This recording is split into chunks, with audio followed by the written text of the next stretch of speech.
YouTube के Parmar IAS में आपका स्वागत है। आज हम इस चैनल के माध्यम से सिविल सर्विसेज की तैयारी के लिए पूर्णतया एक इनोवेटिव अप्रोच लेकर के चलते हैं। इसी इनोवेटिव अप्रोच के साथ में हम इसे आज पूरी तौर से समझने का प्रयास करेंगे। अब सिविल सर्विसेज में हमें कौन सी चीजें पढ़ना है, क्या करना है, हम एक नए रूप में नई चीज देने जा रहे हैं, जिसकी एक ये प्रारंभिक क्लास है, जिसका एक बैकग्राउंड हम समझाने वाले हैं और उस बैकग्राउंड के आधार पर हम यह करेंगे कि किस प्रकार से हमें तैयारी करनी चाहिए और वह तैयारी आपको अपनाना होगा और करना होगा। मैं ये कहूँ सिविल सर्विसेज में यूपीएससी सीएससी, जिसे हम आईएएस नाम से जानते हैं, Union Public Service Commission Civil Services Examination, यह एग्जामिनेशन है जिसे व्यवहारिक रूप से अधिकांश प्रतियोगी आईएएस के रूप में जानते हैं। यह संघ सरकार की एक नागरिक सेवा है, सिविल सर्विसेज है। अगर मैं राज्य सरकारों की सिविल सर्विसेज के बारे में चर्चा करूं तो यहां पर एक उदाहरण हम उत्तर प्रदेश का लेते हैं तो UP PSC, Uttar Pradesh public Service commission, यानी जिसे प्रोविंशियल सिविल सर्विस के रूप में हम जानते हैं। प्रत्येक राज्य प्रोविंशियल सिविल सर्विसेज के एग्जामिनेशन लेता है, उसमें नौकरशाह बैठते हैं। ये संघ सरकार और राज्य सरकारों के माध्यम से जो सिविल सेवक बनाए जाते हैं, व्यवहारिक रूप से आईएएस की परीक्षा, और यूपी में पीसीएस है, झारखंड में जेपीएससी है, मध्य प्रदेश में एमपीपीएससी है, राजस्थान में आरएएस है, बिहार में बीपीएससी है। विभिन्न नामों से जरूर हम जानते हैं, लेकिन एक्चुअल में वह राज्य स्तर की सिविल सेवा है। अगर हम यहां पर केंद्र सरकार की सिविल सेवा और राज्य सरकार की यानी आईएएस और पीसीएस ले, तो इन दोनों को लेते हुए हम ये चलते हैं कि केंद्र सरकार और राज्य सरकार में सिविल सेवक हम कैसे बने। तो दो प्रकार की परीक्षाएं हैं, आईएएस और पीसीएस। इन दो प्रकार की परीक्षाओं में पास यदि हम होते हैं तो हम विभिन्न प्रकार के पदों को धारित करते हैं। इन परीक्षाओं में हम विधिवत पास हों और एक अच्छी रैंक मिले, इसके लिए YouTube में परमार आईएएस ने एक इनोवेटिव क्लास, इनोवेटिव मेथड शुरू किया है। और सच तो ये है कि आईएएस और पीसीएस क्वालिफाई करने के लिए हमने एक इनोवेटिव प्रिंसिपल या मेथड की अब शुरुआत हमने की है। और इस इनोवेटिव में प्रारंभिक रूप से सारी चीजों का अनावरण करेंगे। इसका मतलब प्री, मेंस, इंटरव्यू, इनकी क्रम से तैयारी कराएंगे। चूंकि अब हम एक इनोवेटिव मेथड में तैयारी कराने जा रहे हैं प्री मेन इंटरव्यू की, यानी ये कहा जाए कि केंद्र सरकार और राज्य सरकार में वास्तव में अधिकारी हम कैसे बने, लोकतंत्र में हम किस प्रकार का अपना योगदान करें, लोकतंत्र की कार्यपालिका में कैसे हम शामिल हों, विधायिका के नियमों कानूनों को कैसे लागू करें। इसके लिए आवश्यक ये है कि हम आईएएस और पीसीएस जो एक परीक्षाएं हैं, इनके बारे में हमें विधिवत अच्छे ढंग से इसकी प्रक्रिया पता हो और इसकी तैयारी हो। हम इस इनोवेटिव जो मेथड है, इसमें हम पूर्णतया आपकी इनकी तैयारी कराने का एक बीड़ा उठाए हैं, एक प्रक्रिया शुरू करने जा रहे हैं। हम पूर्णतया प्री, मेंस, इंटरव्यू की विधिवत तैयारी हम आपको कराएंगे। अब इस रूप में अगर हम चलते हैं तो बात ये आती है कि अधिकांश जो मैंने देखा है, जो समझा है, तो ये देखा जाता है कुछ लोग एनसीईआरटी की तैयारी कराते हैं और उसी तैयारी करा के प्री मेन इंटरव्यू की कैसे तैयारी करें ये बताते हैं। कुछ लोग बेसिक बुक्स की बात करते हैं, और जहां तक मुझे ये मालूम है, और मैंने भी जो क्वालिफाई की है परीक्षा और प्रशासनिक सेवा में जो योगदान दे रहा हूं, तो मुझे इतना ज़रूर पता है कि प्री मेंस और इंटरव्यू, इन तीनों में आपको एनसीईआरटी से संदर्भित और बेसिक बुक से संदर्भित मटेरियल पूछा जाता है।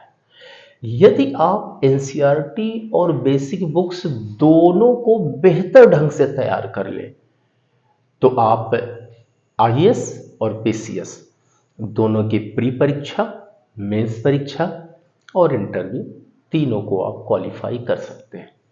जो परमार आईएएस यूट्यूब की जो एक क्लास है, इस क्लास के माध्यम से हमने ये सोचा, ना एनसीईआरटी और ना ही बेसिक बुक्स, अपितु लक्ष्य क्या है? तो लक्ष्य है सिविल सर्वेंट बनना, चाहे वो परीक्षा आईएएस के हो या पीसीएस की हो। अगर लक्ष्य सिविल सर्वेंट बनना है तो सिविल सर्वेंट बनने के लिए क्या क्या आवश्यकता है, उन सभी बिंदुओं की तैयारी होनी चाहिए। और हमने ये देखा कि एनसीईआरटी और बेसिक बुक्स सबकी आवश्यकता है, तो हमने प्री में भी एनसीईआरटी और बेसिक बुक मिला करके पूरा अब विषय को क्रमागत रूप में देने का हम काम करने जा रहे हैं, जिससे कि एक बेहतर तैयारी हो जाए। अब रही बात कि आपको क्रमशः है प्रीलिम्स परीक्षा में जो विषय है, सभी विषयों को एक एक करके हम आपको पूरा ज्ञान यहाँ प्रदान करेंगे, उससे संदर्भित जो मटेरियल है आपके सामने प्रस्तुत करेंगे। लेकिन हम ये देखें प्री परीक्षा में अब हम अगर ले तो हम भूगोल विषय की अगर हम शुरुआत करें तो उसके पहले हमें आवश्यकता क्या है कि हम कैसे पढ़ें। एक बात ध्यान देना है, वास्तव में कौन सा प्रतियोगी प्री परीक्षा में सफल होगा, कौन सा मेंस में सफल होगा और कौन सा हमारा एस्पिरेंट इंटरव्यू में और कौन फाइनल लिस्ट में अपना नाम दर्ज कराएगा, यह निर्भर करता है पूर्णतया उसके पढ़ने की मेथड पर।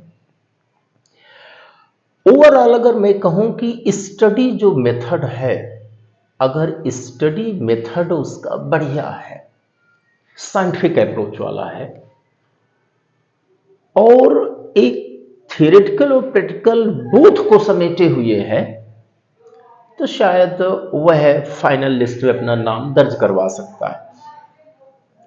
अगर मैं कहूं स्टडी मेथड, तो स्टडी मेथड के मैं और आगे चल करके एक अलग से ही कि what is the study method, उस स्टडी मेथड में कौन कौन सी टेक्निक्स होनी चाहिए कि हमारा स्टडी मेथड पूर्णतया वैज्ञानिक हो जाए, टोटली साइंटिफिक अप्रोच वाला हो जाए, उसका एक अलग से मैं वीडियो बनाऊंगा।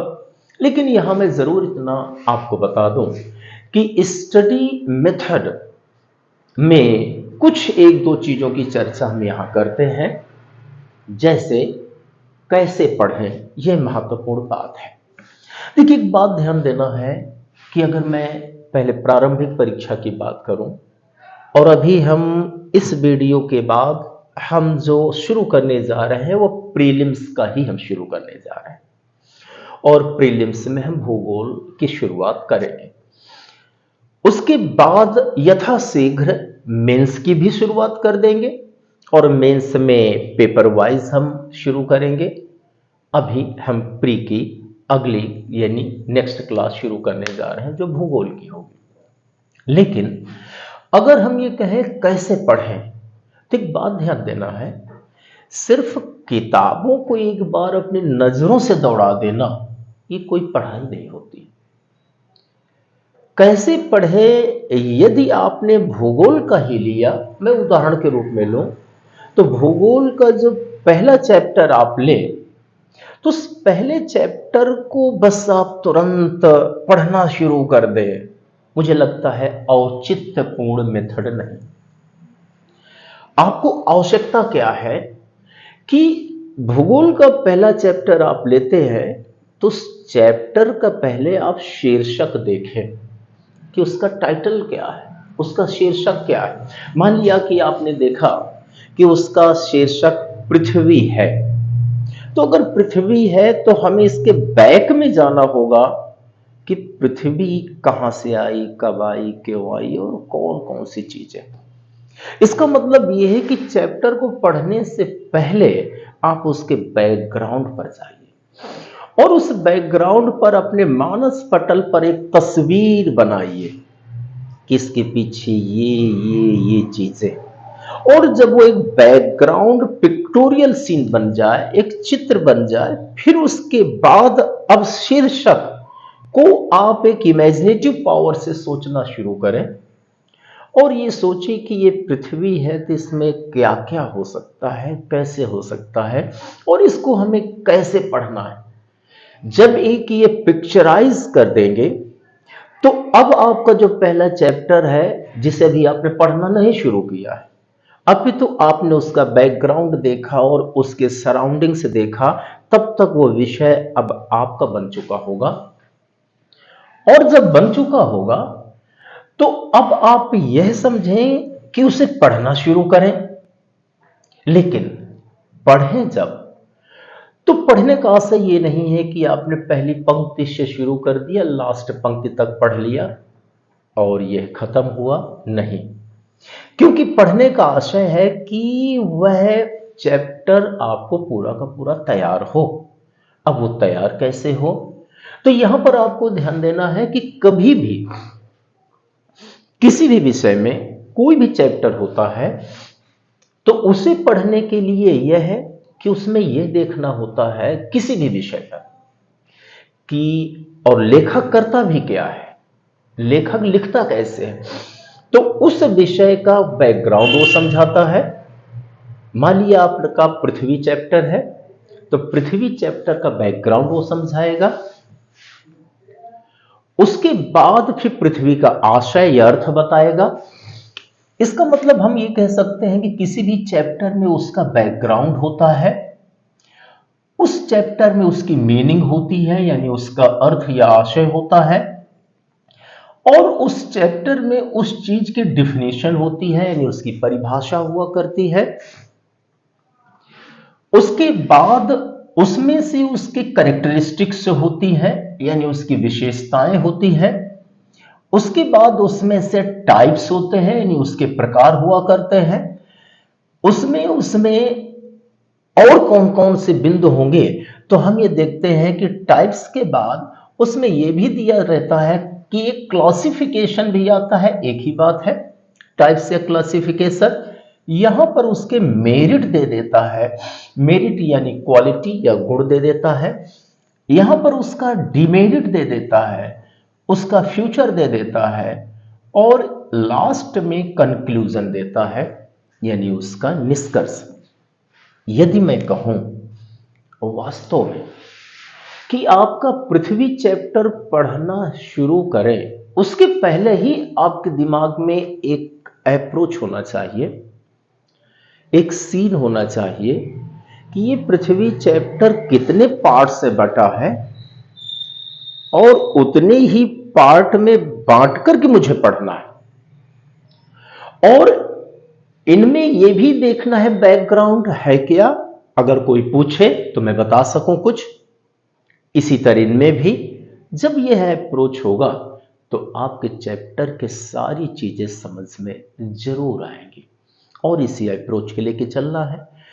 अगर आपका पेन और रफ कॉपी या रजिस्टर अगर आपके पास है और आप उसका खूब यूटिलाइज करते हैं, क्योंकि एक बात ध्यान देना है सफलता कोई रहस्यमयी घटना नहीं है कि अचानक घट जाएगी। सफलता सच्चाई में मेहनत का प्रतिफल है। जब आपने मेहनत की तो सफलता मिली। और मैं अपने छात्रों से हमेशा बोलता हूं और उनसे हमेशा कहने का प्रयास करता हूं कि आप लोग अपने को बदल डालो। आप लोग अपने को बदल डालो यानी लक्ष्योन्मुखी हो जाओ। आपको लक्ष्य दिखाई देना चाहिए, इधर उधर दिखाई नहीं देना चाहिए। मैं एक उदाहरण लेता हूं। भारत देश चूंकि कृषि प्रधान देश है, यहां पर जो इक्का घोड़ा गाड़ी है, तो घोड़ा की आंखों में पट्टी बांध दी जाती है कि इधर उधर दाएं बाएं वो देख ना पाए, घोड़ा सीधा देखे। इसलिए कि जब सीधा देखेगा तो उसका होगा कि मैं कितना जल्दी आगे बढ़ूं।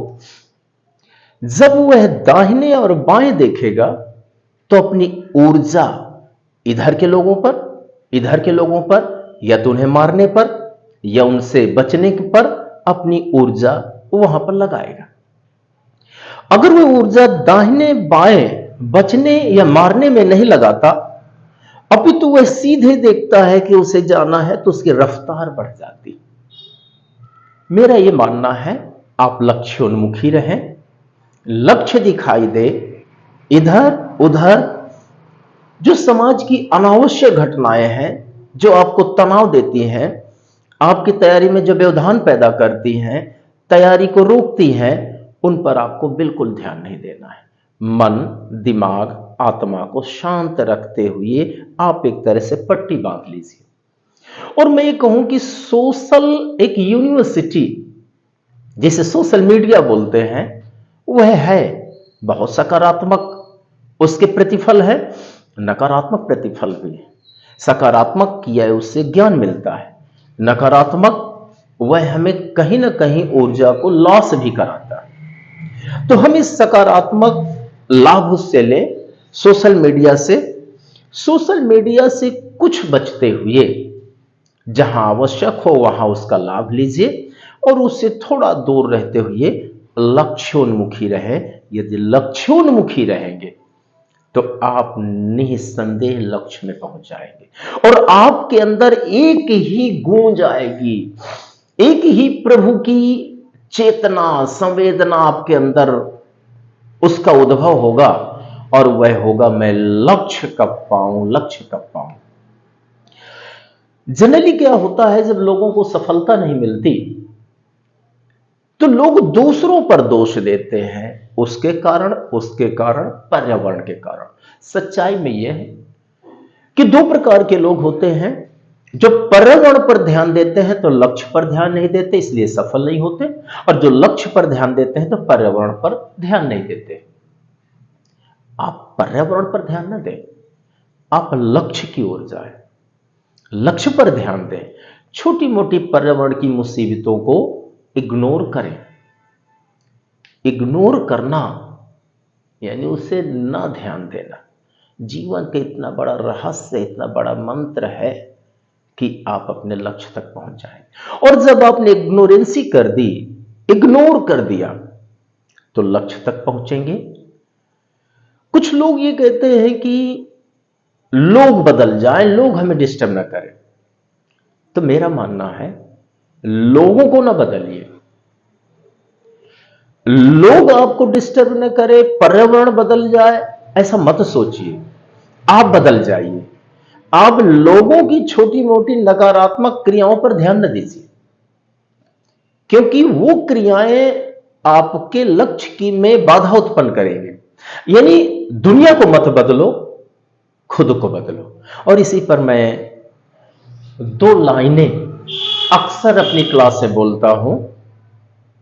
वो दोनों लाइनें मैंने तैयार की थी, मेरी आत्मा की आवाज थी कि ऐसा हो तो दुनिया को ना बदलो, खुद को बदलो। लाइनें हैं, दुनिया को ना बदलो, खुद को बदलो। दुनिया खुद ब खुद बदल जाएगी। यानी आप दुनिया को ना बदलो, खुद को बदलो। अर्थात आपने अपने लक्ष्य की ओर जाने के लिए बदलाव अपने में कर लिया, और जब ऐसा कर लिया तो सफलता मिल जाएगी। और जब सफलता मिल जाएगी तो अब दुनिया जो आपके प्रति नकारात्मक सोच रही थी अब सकारात्मक सोचने लगेगी।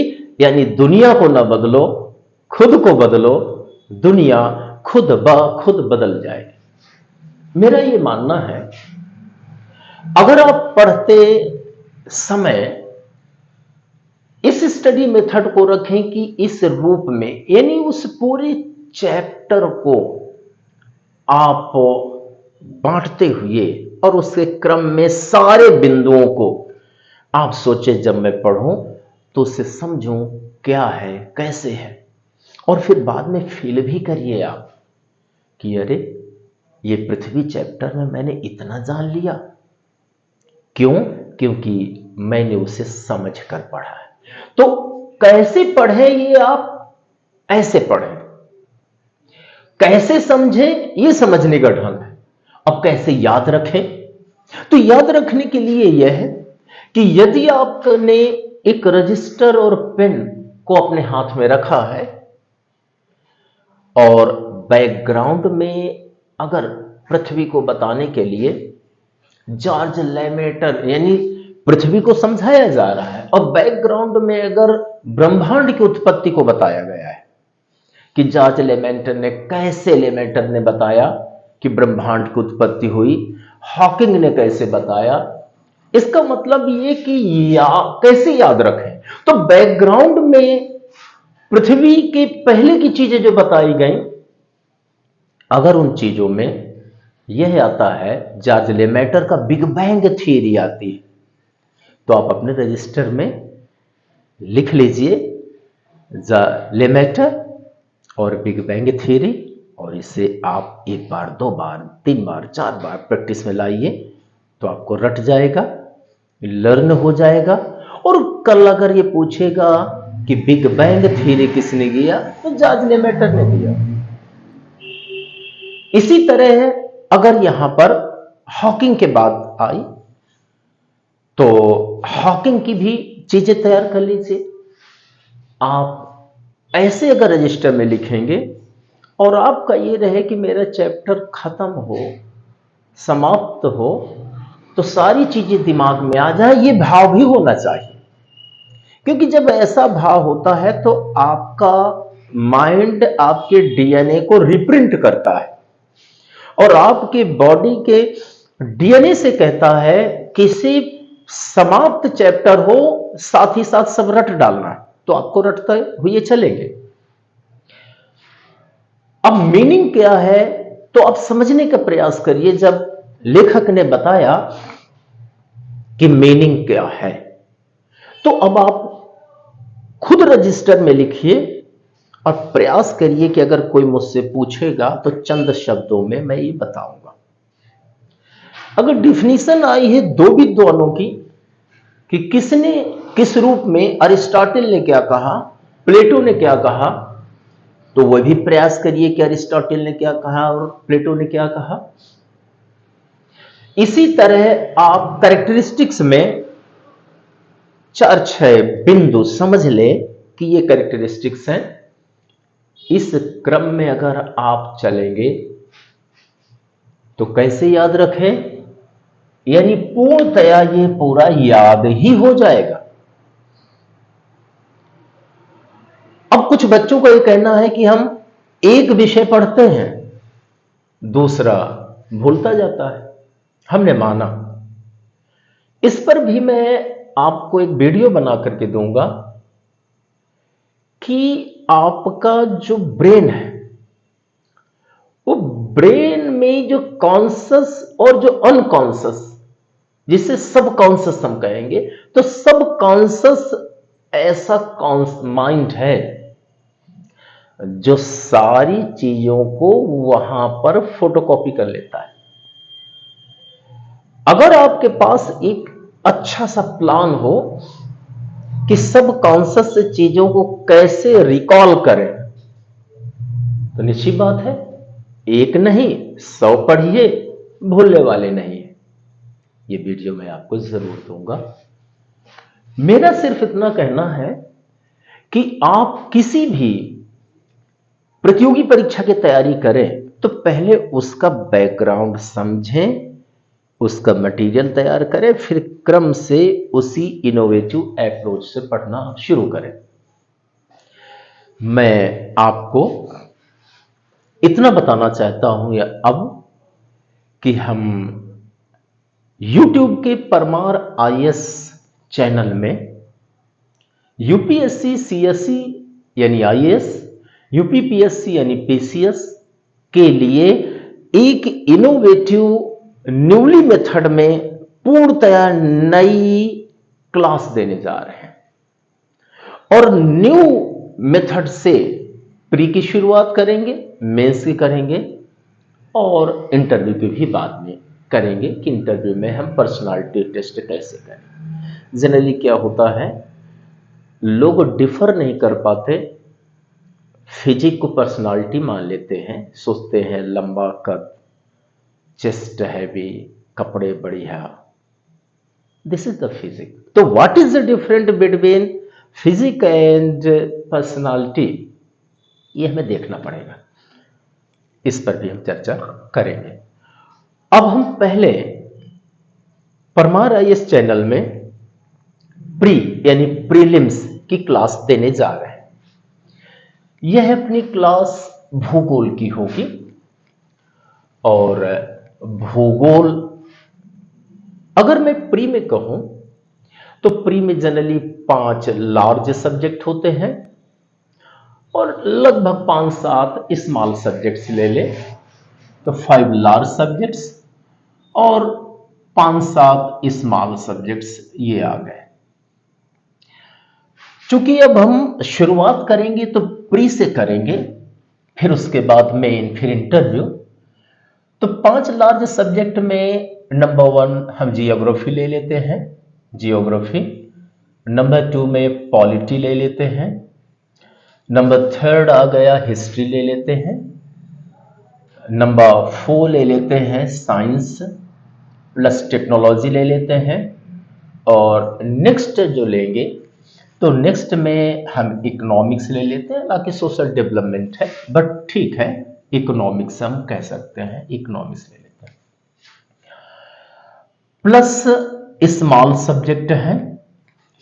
स्मॉल सब्जेक्ट में अगर मैं नंबर 1 में बायोडायवर्सिटी ले लेते हैं, फिर यहां पर हम क्लाइमेट चेंज ले लेते हैं, क्लाइमेट चेंज ले लेते हैं। फिर यहां पर हम डेमोग्राफी ले लेते हैं। यहां पर सेंसस का थोड़ा सा पार्ट जरूर है, सेंसस आ जाएगा। और चलिए मैं करंट को इसी में शामिल कर लूं तो करंट हो जाएगा। अगर आपने इन 5 लार्ज सब्जेक्ट को तैयार कर लिया है, पढ़ नहीं लिया है, तैयार का मतलब है रट गया।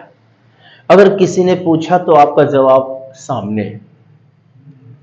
जो यहां क्लास चलेगी हम इसी रूप में करेंगे, जो पढ़ाएंगे तो आपके जुबान में चीजें होंगी, हम रटवा देंगे।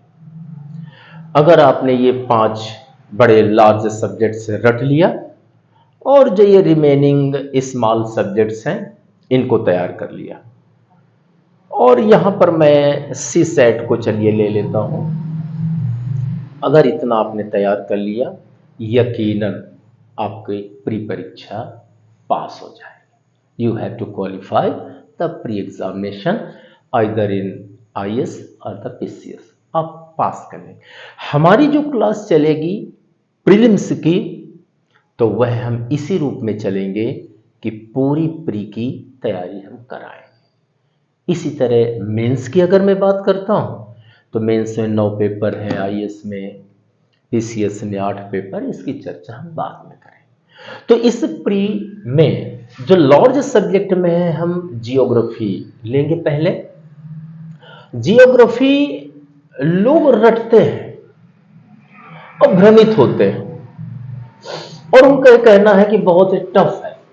और मैं सच में बताऊं, रामचरित मानस, हनुमान चालीसा या बाइबल या कोई भी धर्म ग्रंथ, आपको उसके प्रकरण याद हो जाते हैं, वर्णन तैयार हो जाते हैं, क्यों तैयार होते हैं, तो बस आप वही मानकर चलिए, वो तैयार होते हैं तो ये भी तैयार हो जाएगा, जियोग्राफी भी तैयार हो जाएगा।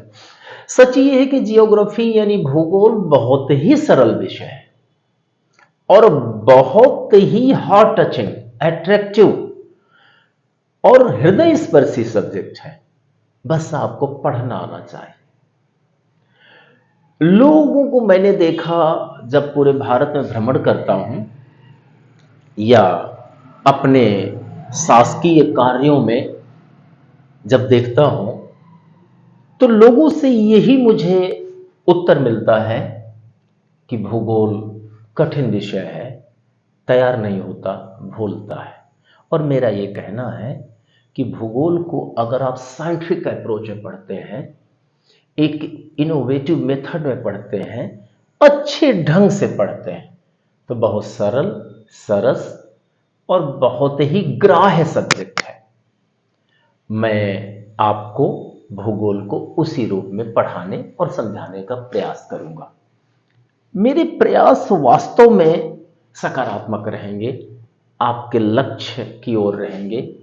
जब मैं पढ़ाता हूं या किसी चीज के निर्वचन करता हूं, तो लगता है कि अपनी आत्मा से सब कुछ उड़ेल दूं और ऐसा प्रतीत होता है कि मुझे ही सफलता मिलती।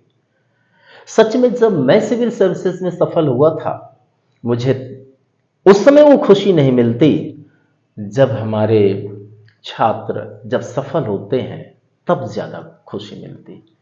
तो मैं ये देखूं कि हम वही विधा रखेंगे पढ़ाने के लिए। अब जब उसी विधा में भूगोल को प्रयास करेंगे, हां, आपसे भी मेरी वांछना है, यदि आप हमारे बताए गए रास्ते, हमारे द्वारा दिए गए कंटेंट, हमारे द्वारा दिए गए मटेरियल को अगर आप अच्छे से तैयार करते हैं और कमेंट करके कहते हैं कि सर ये हमें तैयार हुआ है, तो मालूम है मनोबल बढ़ता है। और रात्रि में चक्षु बंद रहते हैं, लेकिन पूरा ब्रह्मांड दिखाई देता है और अगले दिन की और उच्चतम मेथड के रूप में हम अपने विषय को तैयार कर लेते हैं। सुबह उठते हैं, निद्रा नहीं होती, लेकिन मन प्रफुल्लित होता है और क्लास में जाके और बढ़िया देते हैं। आप हमारा मनोबल बढ़ाने का काम करिए, सब्सक्राइब भी करिए और अच्छा पाने के लिए लाइक्स करिए। और आप बड़े प्रबुद्ध हैं। प्रबुद्ध यही है कि मेरी बात को श्रवण करते हैं और लक्ष्य की ओर जा रहे हैं। आप हमें बढ़ाने के लिए जो जो करना है मुझे नहीं बताने की आवश्यकता है, आप करेंगे, लेकिन इतना मुझे जरूर ज्ञान है और मेरी आत्मा की पुकार है कि आपकी सफलता इस भारतीय गणतंत्र की सफलता है। आप सफल होकर इस ब्यूरोक्रेसी के पार्ट बनते हैं और लोकतंत्र में जनमानस की इच्छाओं, आवश्यकताओं की पूर्ति करते हैं, देश के विकास में योगदान करते हैं। यही मेरी भारत देश को वास्तव में पूर्णतया एक आत्मा के से एक प्रभु के रूप में एक धरती माता को यही मेरी देन मानी जाएगी। मैं आशा करता हूं कि आप इन मेरे चंद शब्दों को सुन करके मेरी सिविल सर्विसेज की पूर्णतया नई क्लासेस में, जो अब प्री की भूगोल विषय की होने जा रही, तो उसका इंतजार करेंगे और मुझे साहस और ताकत देंगे कि मैं अपने 27 साल के अनुभवों और 18-19 साल के प्रशासकीय सिविल सेवक के अनुभवों के रूप में आपके सामने चीजें उड़ेल सकूं। इंतजार करिएगा। ईश्वर आपको बहुत बहुत बहुत बड़ी सफलता देगा। धन्यवाद।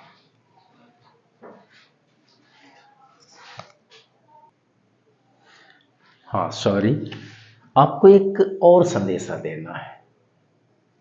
आपके लिए हमने एक व्यवस्था की है और भी करते रहेंगे।